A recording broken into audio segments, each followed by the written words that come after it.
Millionaire CEO hired a stuttering secretary, but what she said in 3 languages left him speechless. Before we start, leave a comment and tell us what city are you watching from. And at the end, don't forget to rate this story from 0 to 10. Enjoy. The elevator doors opened with a soft chime, and Maya Chen stepped into the gleaming marble lobby of Stuttering Industries, her worn portfolio clutched tightly against her chest. She paused for a moment, overwhelmed by the towering glass windows, and the steady stream of impeccably dressed executives striding past her with purpose. Her navy blue blazer, bought second-hand from a thrift store, felt suddenly inadequate in this world of designer suits and polished leather shoes. "Excuse me," she said softly to the receptionist, her voice catching slightly on the first syllable. The woman behind the mahogany desk looked up with practiced patience, her smile professional but distant. "I'm Maya Chen. I have an appointment with Mr. Stuttering at 10 o'clock. The receptionist's fingers flew across her keyboard. "Maya Chen," she repeated, her tone shifting to something warmer.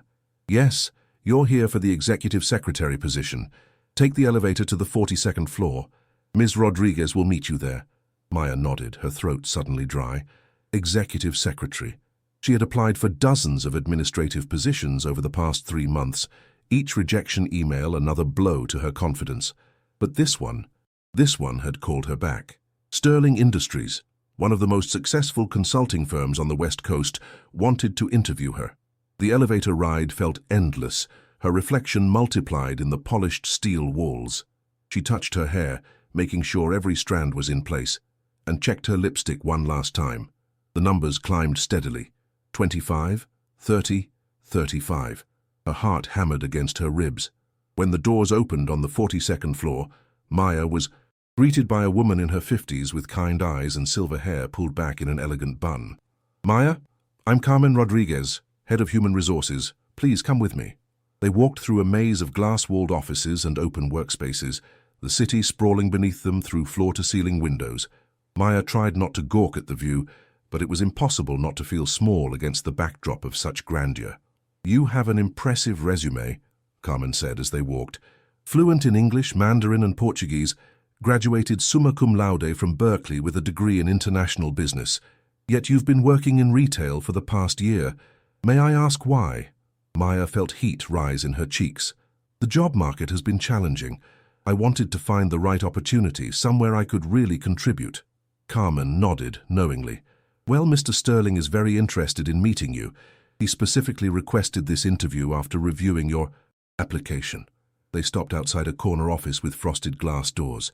Through them, Maya could make out the silhouette of a tall figure pacing behind a massive desk. "Before we go in," Carmen said, lowering her voice, "I should mention that Mr. Stuttering can be intense. He's brilliant, but he doesn't suffer incompetence gladly. The last 3 secretaries lasted less than 2 months each." Maya's stomach dropped. What happened to them? Let's just say they weren't prepared for the demands of working with someone like Alexander Stuttering. "But you," Carmen studied her carefully, "you seem different, more resilient." Before Maya could respond, Carmen knocked briskly on the door and pushed it open without waiting for an answer. "Alexander, Maya Chen is here for her interview." The man behind the desk looked up, and Maya felt the air leave her lungs. Alexander Stuttering was younger than she had expected, perhaps in his early 30s, with dark hair slightly tousled as if he'd been running his hands through it. His eyes were the most striking shade of green she had ever seen, and they were currently fixed on her with an intensity that made her want to step backward. He was handsome in the way that belonged on magazine covers, not in real office buildings where regular people worked. His white dress shirt was rolled up to his elbows, revealing strong forearms, and his tie hung loosely around his neck, as if he'd been tugging at it. "Ms. Chen." His voice was deep, with just a hint of gravel around the edges. He didn't smile, didn't move to shake her hand. Instead, he gestured to the chair across from his desk, with one long finger. "Sit." Maya perched on the edge of the leather chair, acutely aware of how his eyes never left her face. Carmen excused herself with a meaningful look, leaving them alone in the cavernous office. Alexander Stuttering leaned back in his chair, studying her with the same attention he might give a complex financial report. The silence stretched between them until Maya felt compelled to speak. "Thank you for considering me for this position, Mr. Stuttering. I'm very excited about the opportunity to..." Stop! His command was quiet, but absolute. Maya's mouth snapped shut, heat flooding her cheeks. Your resume says you're fluent in 3 languages. Prove it. Maya blinked, thrown off balance by the abrupt demand. I'm sorry? I said prove it. Right now. Tell me something about yourself in each language. Maya's mind went blank for a terrifying moment. This wasn't how interviews were supposed to go. Where were the questions about her experience, her goals, her greatest weaknesses? But something in his green eyes challenged her, dared her to rise to the occasion. She lifted her chin slightly and began to speak in Mandarin, her voice growing stronger with each word. My name is Maya Chen, and I grew up speaking Mandarin with my grandmother who immigrated from Taiwan.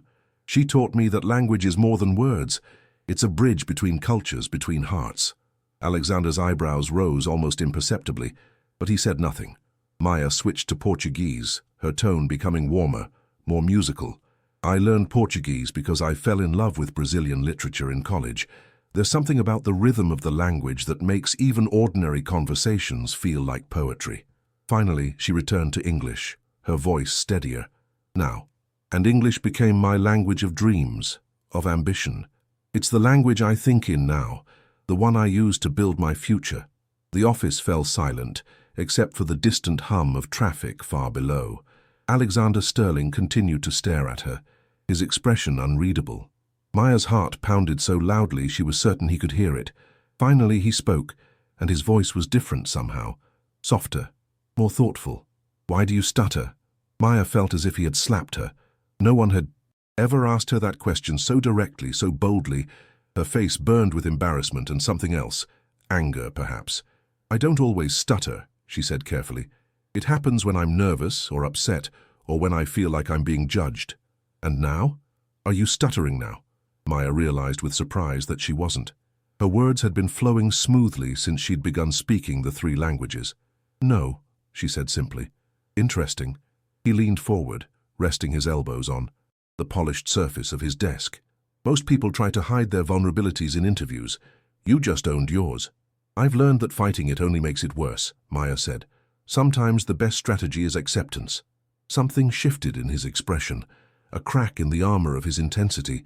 For just a moment she glimpsed something vulnerable beneath the surface, something that made her chest tighten unexpectedly. The position requires discretion, he said, his professional mask sliding back into place. You'll have access to confidential information, sensitive negotiations, personal matters. Can I trust you? Yes, Maya said without hesitation. How do I know that? Because I understand what it's like to have people underestimate you, she said quietly. I would never betray that trust. Alexander Sterling studied her for a long moment, then suddenly stood. He moved around the desk with fluid grace, stopping just close enough that Maya caught a hint of his cologne, something expensive and understated that made her pulse quicken. The job pays well, he said, naming a salary that made Maya's eyes widen, but it requires complete dedication. Long hours, demanding clients, constant pressure. My last secretary quit via text message on a Friday afternoon, leaving me with a conference room full of Japanese investors and no way to communicate with them. That won't happen with me, Maya said, standing as well.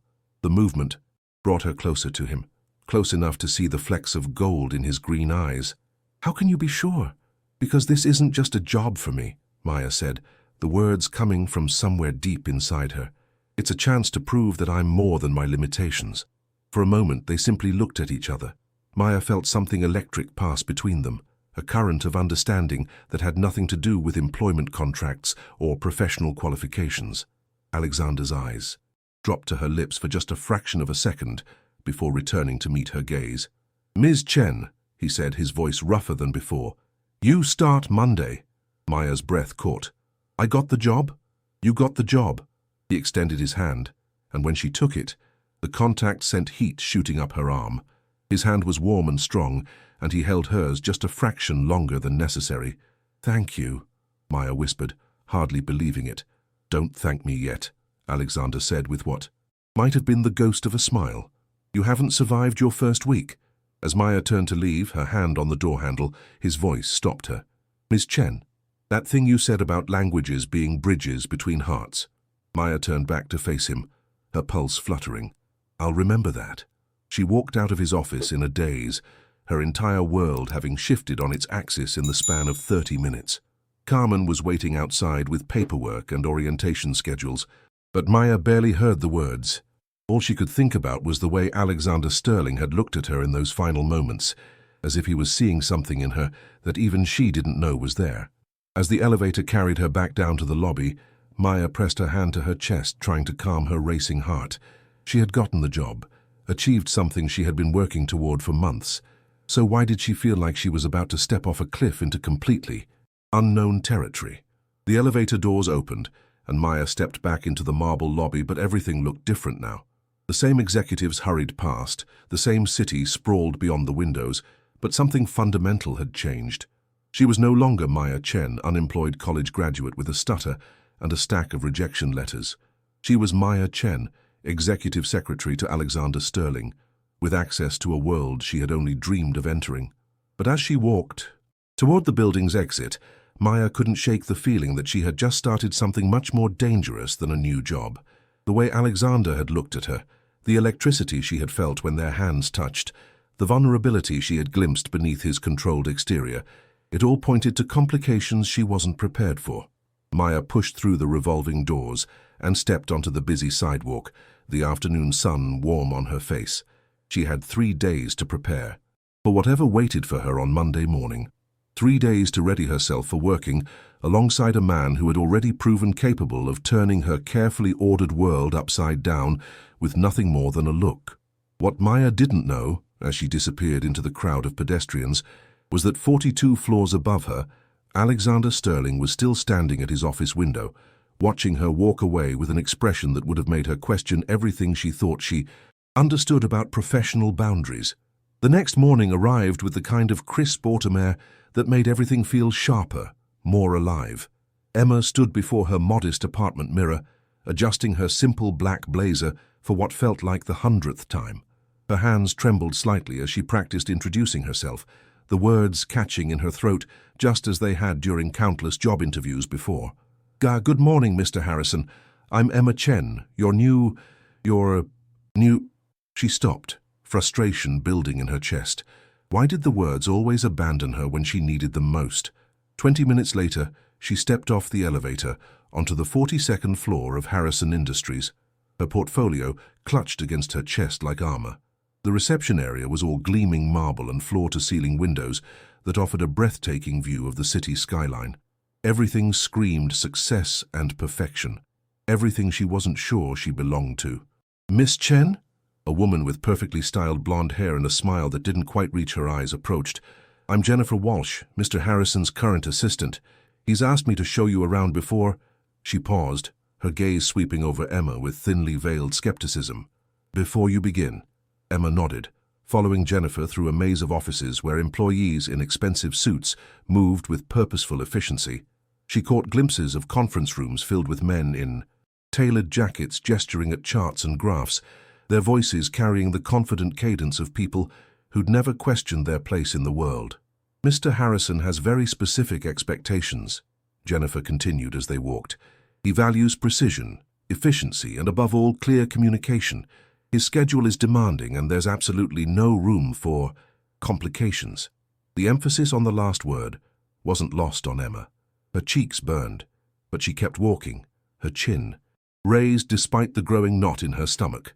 They stopped outside a massive corner office with double doors. Through the glass, Emma could see Alexander Harrison standing with his back to them, phone pressed to his ear as he gazed out at the city below. Even from behind, his presence commanded attention. Broad shoulders beneath a perfectly fitted navy suit, one hand gesturing as he spoke in rapid, decisive sentences. He's finishing a call with the Tokyo office, Jennifer said, checking her watch. He'll want to see you at exactly 9:15, not a minute before, not a minute after. Emma watched as Alexander turned, and even through the glass, she felt the full force of his intensity. He was younger than she'd expected, probably early 30s, with dark hair that looked like he'd run his fingers through it, and sharp features that belonged on magazine covers, rather than in boardrooms. But it was his eyes that caught her. Intelligent, demanding, missing. Nothing. At exactly 9:15, Jennifer knocked and opened the door. Miss Chen is here, Mr. Harrison. Send her in. His voice was crisp, professional, carrying just a hint of the warmth she'd glimpsed the night before. Emma stepped into the office, immediately dwarfed by its sheer size. Floor-to-ceiling bookshelves lined one wall, filled with leather-bound volumes on business, philosophy, and what looked like several novels in different languages. A massive desk dominated the space, its surface organized with military precision. Alexander looked up from a stack of documents, and for a moment their eyes met across the room. Emma felt that same electric jolt she'd experienced at the coffee shop, as if the air itself had become charged with possibility. "Miss Chen," he stood, buttoning his jacket with practiced ease. "I trust you found the building without difficulty." Yes, sir. Thank you." Emma stepped forward, extending her hand. His grip was firm, warm, lasting just a beat longer than strictly professional. "Excellent. Let's discuss your responsibilities." He gestured to the chair across from his desk. "I'll be direct. This position requires someone who can think quickly, adapt to changing situations, and communicate effectively with clients, board members, and international partners. My previous assistant handled correspondence in English and French. I understand you speak additional languages." Emma straightened in her chair. This was familiar territory, where her confidence could override her stuttering. "I speak Mandarin, Portuguese, and some Japanese, sir. I'm also proficient in Spanish and have basic conversational skills in Italian and German." Something shifted in Alexander's expression. Surprise, perhaps even admiration. "Impressive. We have significant interests in Brazil and emerging markets in Asia. Your language skills could prove invaluable." He leaned back in his chair, studying her with renewed interest. "Tell me about your previous experience." For the next 30 minutes, Emma found herself relaxing into the conversation. When discussing her work with international non-profits, her multilingual client communications, and her experience managing complex schedules, her stutter almost disappeared entirely. She watched Alexander's initial skepticism transform into something approaching respect. "Your qualifications are exceptional," he said finally. "I have to ask, why are you interested in working here? Your background suggests you could have your pick of positions in the non-profit sector." Emma hesitated. How could she explain the crushing weight of student loans, the need for steady income, the way her stutter had closed doors in her chosen field? "I believe in challenging myself, Mr. Harrison. Your company's global reach and commitment to innovation represent an opportunity to grow professionally while contributing to meaningful work." It was a careful answer, true but incomplete. Alexander's penetrating gaze suggested he sensed there was more to the story, but he didn't push. "Very well. Jennifer will brief you on my schedule and preferences. We'll start with a trial period. 2 weeks. If we're both satisfied with the arrangement, we'll discuss a permanent position." As Emma stood to leave, Alexander's phone rang. She heard him answer in rapid French, his accent flawless, before switching mid-conversation to what sounded like German. The demonstration of his linguistic abilities sent an unexpected thrill through her. Jennifer was waiting outside with barely concealed impatience. "Let's get started," she said curtly. "Mr. Harrison's schedule is incredibly demanding. He has back-to-back meetings from 10 until 3, a conference call with London at 4, and a business dinner at 7. He takes his coffee black, no sugar, and prefers his calls screened unless they're from the shortlist I'll give you." The next several hours passed in a blur of information. Computer passwords, filing systems, contact lists that read like a who's who of global business leaders. Emma absorbed it all, taking detailed notes, asking clarifying questions despite Jennifer's increasingly sharp responses. By lunch, her head was spinning, but she was beginning to understand the scope of Alexander's empire.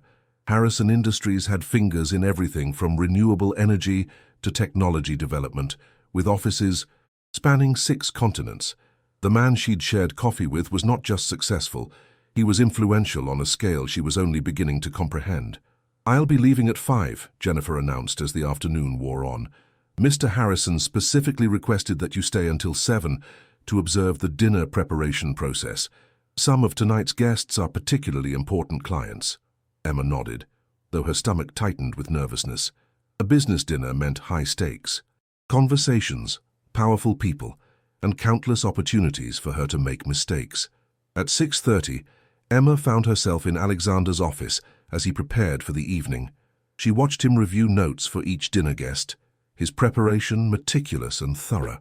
Despite his confidence, she caught glimpses of the intense focus required to juggle so many complex relationships and negotiations. "Miss Chen," he said, without looking up from his notes, "I'd like you to join us this evening." Emma's pen froze mid-sentence. "Sir?" "Several of our guests speak Portuguese and Mandarin as their primary languages.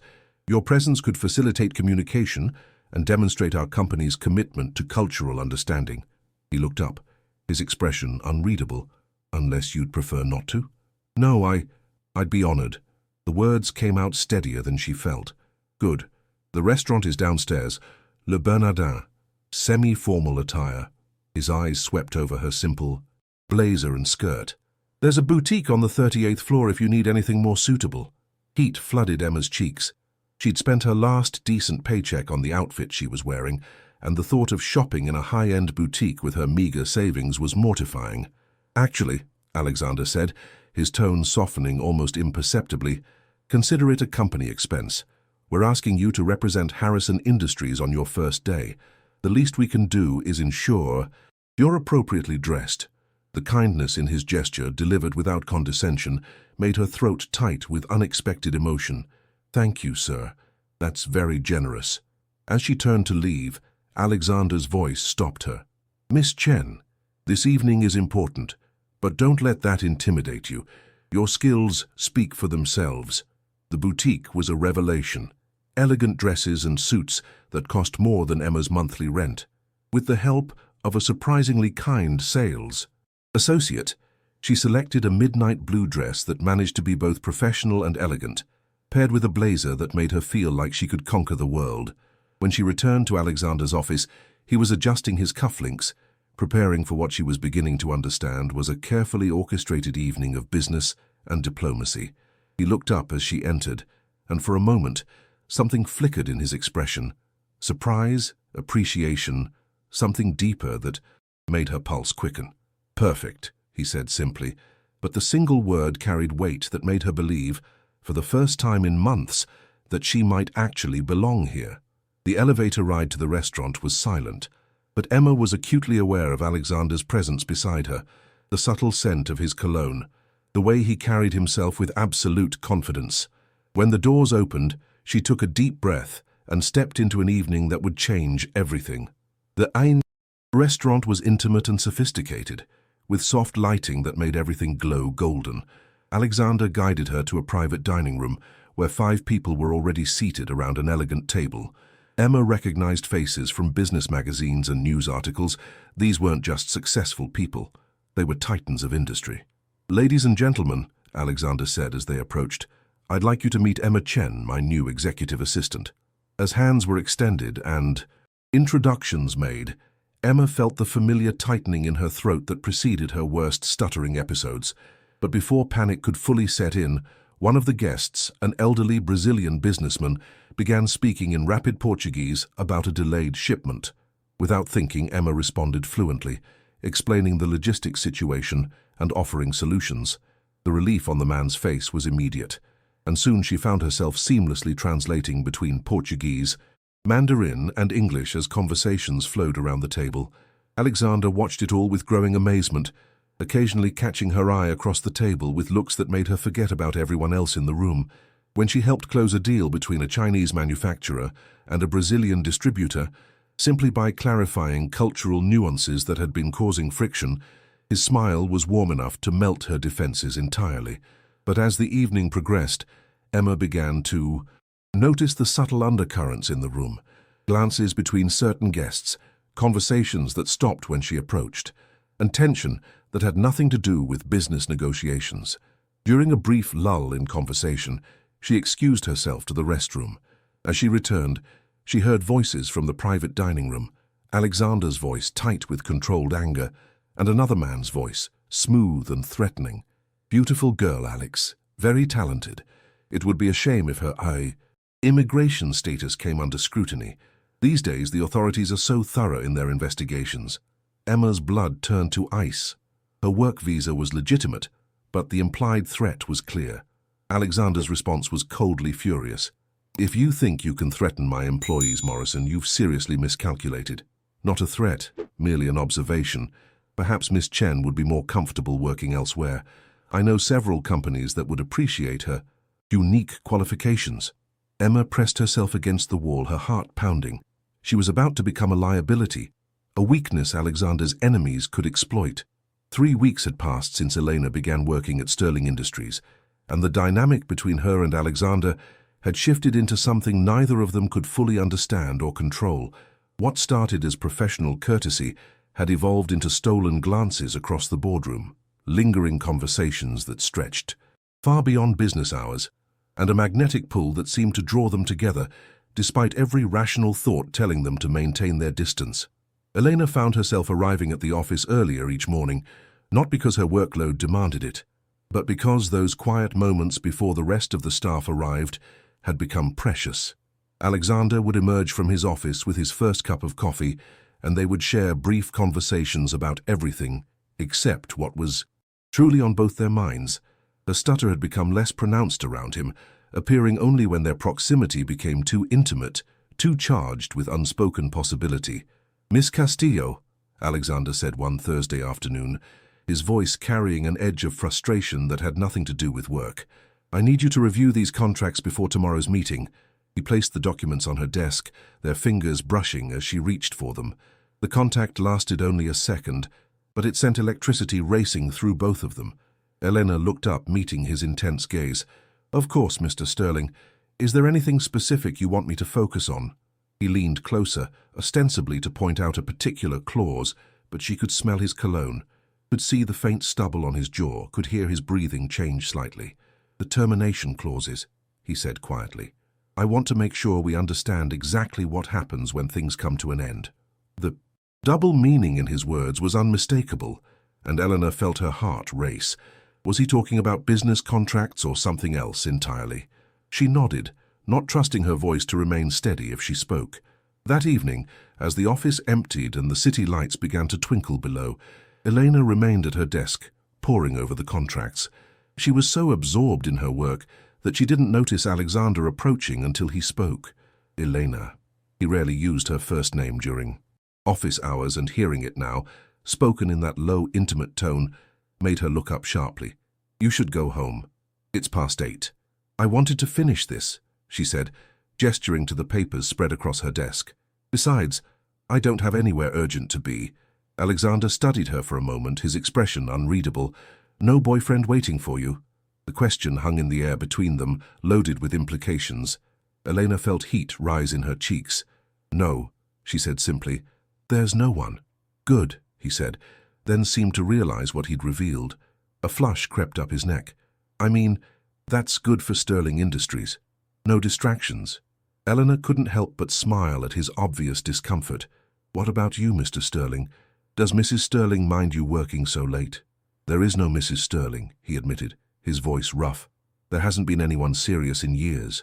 The admission created a bubble of intimacy around them, the rest of the world fading away. Elena stood slowly, the contracts forgotten, and took a step closer to him. "Alexander," she whispered, his name falling from her lips like a prayer. He reached out, his hand cupping her face gently. "Elena, we can't—" "Why?" she interrupted, her voice barely audible. "Because you're my boss? Because people will talk? Because you think I'm not good enough for someone like you?" "Because," he said, his thumb tracing her cheekbone, "I'm falling for you so hard, it terrifies me, and I don't want to hurt you when this inevitably goes wrong." Before she could respond, his phone buzzed with an urgent notification. Alexander pulled back, the spell broken, and glanced at the screen. His expression darkened immediately. "What is it?" Elena asked, seeing the sudden tension in his shoulders. "Victoria Ashworth," he said grimly. "She's calling an emergency board meeting for tomorrow morning. She has enough shares to cause serious problems if she wants to." Elena had heard whispers about Victoria Ashworth, Alexander's former fiancée and daughter of Stuttering Industries' largest investor. Their engagement had ended 2 years ago amid rumors of betrayal and corporate manipulation, but Victoria still held significant influence within the company. "What does she want?" Alexander's jaw tightened. "Probably to remind me that she still has power over my life and my business." He looked at Elena with an expression that was part regret, part warning. Victoria doesn't like to lose, and she especially doesn't like to be replaced.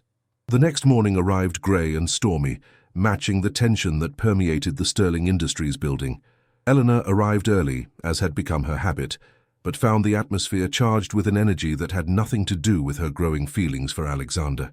Board members moved through the halls with grim expressions, and whispered conversations ceased abruptly when she passed. At 9 sharp, Victoria Ashworth swept into the building like a force of nature. Eleanor had seen photos of her in business magazines, but pictures hadn't captured the woman's commanding presence. Victoria was tall, elegant, with platinum blonde hair pulled back in a severe chignon and eyes like chips of blue ice. She wore a power suit that probably cost more than Elena's monthly rent, and she moved with the confidence of someone who had never doubted her place in the world. "Where is Alexander?" Victoria demanded of the receptionist, her voice carrying clearly across the lobby. Elena watched from behind her desk as Victoria's gaze swept the area and landed directly on her.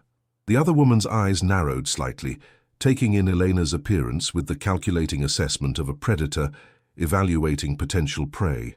"You must be the new secretary," Victoria said, approaching Elena's desk with measured steps. "I heard Alexander had hired someone. Interesting." Elena stood, drawing on reserves of courage she didn't know she possessed. "I'm Elena Castillo. May I help you with something, Ms. Ashworth?" "How refreshing," Victoria said, her smile sharp as a blade. "Someone with manners. Tell me, Elena, are you enjoying your position here?"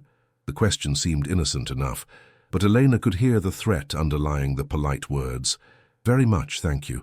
"I'm sure you are."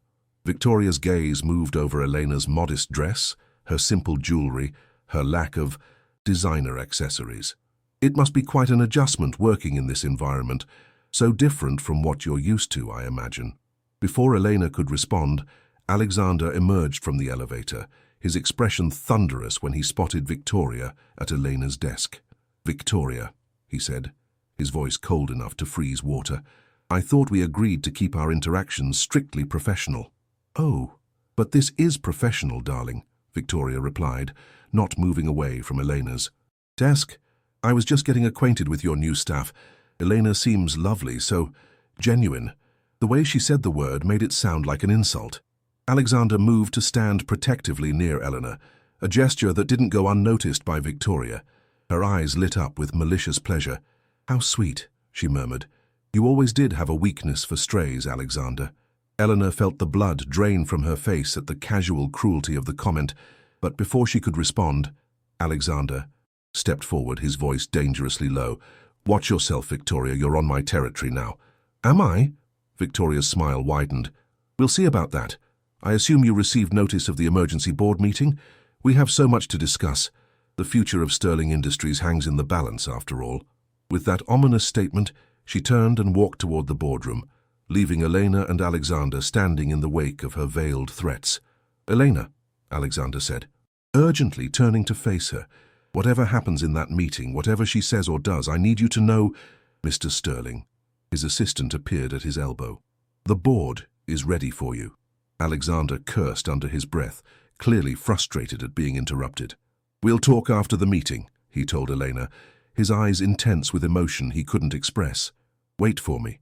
Elena nodded, though her heart was pounding with anxiety. As Alexander disappeared into the boardroom, she tried to focus on her work, but concentration proved impossible. Through the glass walls she could see the meeting in progress, could see Victoria gesturing dramatically while board members leaned forward with interest. An hour passed, then 2. Elena fielded calls and managed Alexander's schedule, but her attention remained fixed on that boardroom where her future was being decided by people who had never even spoken to her. Finally, the meeting concluded. Board members filed out, looking troubled, avoiding eye contact with Elena as they passed her desk. Alexander emerged last, his face pale and drawn, with Victoria beside him wearing an expression of satisfied triumph. "Think about my proposal, Alexander," Victoria said loud enough for Elena to hear. "You have until Monday to decide. Your company or your conscience. Choose wisely." She glided past Elena's desk without a glance, but Elena caught her words as she spoke into her phone. "Yes, the plan is working." "Perfectly. He'll have no choice but to agree." Elena's blood ran cold as the implications hit her. Whatever Victoria was planning, it involved using Elena as leverage against Alexander. She was about to stand and go to him when her computer chimed with a new email. The sender was unknown, but the subject line made her hands shake. For Elena Castillo, the truth about your employment. With trembling fingers, she opened the message and read words that shattered her world. Dear Elena, you should know that your employment at Sterling Industries was arranged by Victoria Ashworth as part of a corporate manipulation scheme. Your language skills and background were specifically chosen to make Alexander Sterling develop feelings for you, giving Victoria leverage for her business takeover. You are being used as a pawn in a game you don't understand. The choice is yours. Reveal this truth to Alexander and destroy both your career and his company, or remain silent and watch him fall into Victoria's trap. Choose carefully. Your every move is being watched. Eleanor's vision blurred as she read the message again, hoping she had misunderstood. But the words remained the same, each one a dagger to her heart. Everything she had believed about her new life, her growing feelings for Alexander, their connection, all of it had been orchestrated by a woman who wanted to destroy them both. She looked up to see Alexander standing in his office doorway, his expression concerned as he noticed her distress. Their eyes met across the space that had become so familiar, so comfortable, and Elena felt her world crumble around her. How could she tell him that their entire relationship was built on lies? How could she destroy his trust when he was already facing threats to everything he had built? But how could she remain silent and watch him fall into Victoria's carefully laid trap? Alexander started walking toward her desk, his brow furrowed with worry, and Elena realized she had only seconds to decide. Reveal the truth and shatter both their hearts, or protect the illusion and watch the man she was falling in love with walk blindly into destruction. The storm that had raged for 3 days finally broke on the morning Marcus was supposed to leave for Singapore. Elena stood at her apartment window, watching the sunrise paint the sky in shades of gold and pink, her heart heavy with unspoken words. Her phone buzzed with a message from Marcus. Flight delayed until tomorrow. Can we talk? She found him waiting outside her building, looking disheveled in a way she'd never seen before. His usually perfect hair was messy, his expensive suit wrinkled, and there were dark circles under his eyes. I couldn't get on that plane, he said without preamble, not without telling you something important. Eleanor's breath caught. Marcus, what are you doing here? Your expansion can wait. He stepped closer, his eyes intense. Eleanor, I've been an idiot, a complete stubborn fool. The words tumbled out of him then as if a dam had burst. He told her about the sleepless nights, about how he'd realized that every success felt hollow without her there to share it, how he'd finally understood that his father's voice in his head, constantly pushing for more achievements, had made him afraid to risk his heart. When I saw you with David at the gala, he continued, his voice cracking slightly, I realized I was about to lose the best thing that ever happened to me. Not because of some business deal or corporate merger, but because I was too scared to fight for what I really wanted. Eleanor felt tears spilling down her cheeks. You hurt me, Marcus. When you pushed me away, when you acted like what we had meant nothing. I know. He reached out tentatively, touching her face. I'm not asking you to forgive me right away. I'm asking you to let me prove that you're more important than any deal. Any expansion, any amount of money. What about Singapore? Marcus smiled then, the first genuine smile she'd seen from him in weeks. I called my board this morning, told them I was sending David instead. He's more than capable, and honestly, he's been wanting more responsibility. Elena's eyes widened. You gave up the Singapore project? I didn't give it up. I delegated it. There's a difference. He cupped her face in both hands. Elena, I've spent my whole life thinking that success meant doing everything myself, controlling every outcome. But you taught me something better. You taught me that real strength comes from trusting people, from building something together. Marcus, she whispered. I love you, he said simply. Not because you're brilliant at languages, not because you challenge me professionally, though you do both.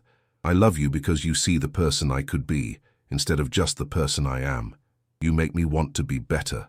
The words she'd been holding back for months finally found their voice. I love you too. I've loved you since that first day when you looked so terrified of hiring someone who might actually have opinions. They both laughed through their tears, and then Marcus was kissing her, pouring all his regret and hope and love into the connection between them. When they finally broke apart, Elena rested her forehead against his. "So what happens now?" she asked. "Now we figure it out together. The company, the future, all of it." Marcus smiled. "And I have a proposition for you. Another business proposal? A real partnership this time. Elena Santos, will you be my partner? Not just my secretary, not just my girlfriend, but my actual business partner. Help me build something bigger than either of us could create alone." Eleanor's heart soared. This was what she'd dreamed of, but never dared to ask for. True equality, true partnership. What did you have in mind? Santos Wellington International, a consulting firm that helps companies expand globally, with real cultural understanding and linguistic expertise. You'd head up the International Relations Division. You want to put my name first? Alphabetical order, Marcus grinned. Plus it sounds better. Eleanor laughed, feeling lighter than she had in weeks. "I have one condition. Anything. We keep your current office, but we're redecorating. That sterile grey and black has got to go." "Deal." Marcus pulled her close again.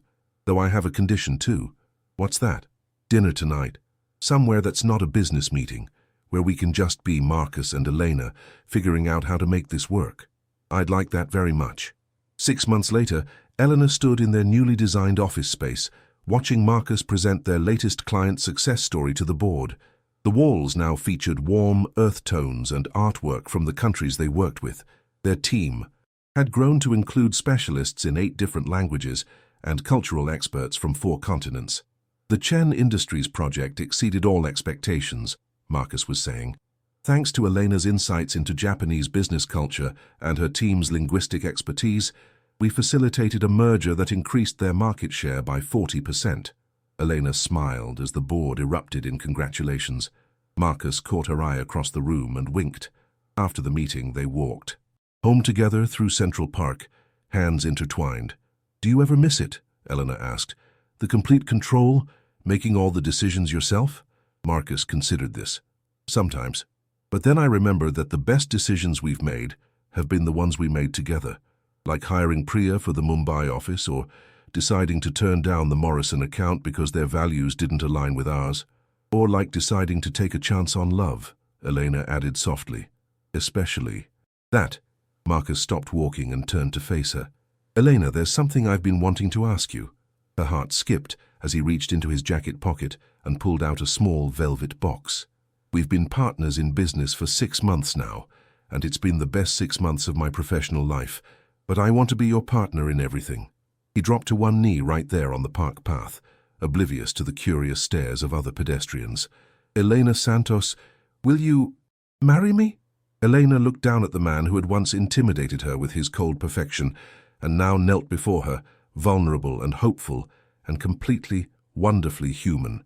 The ring was beautiful, a classic solitaire that caught the afternoon light, but what took her breath away was the love in his eyes. "Yes," she whispered, then louder. "Yes, of course. Yes."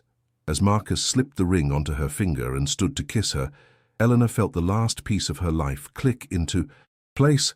They had built something beautiful together, not just a business, but a partnership based on mutual respect, shared dreams, and the kind of love that made both of them better than they'd ever been alone. The stuttering girl who had walked into Wellington Enterprises 18 months ago would barely recognize the confident woman she'd become, and the emotionally distant CEO who had hired her would be amazed at the man he'd grown into. Together, they had created something neither had imagined possible, a love story that was also a success story, a partnership that proved that the best things in life happened when you had the courage to trust someone else with your heart and your dreams.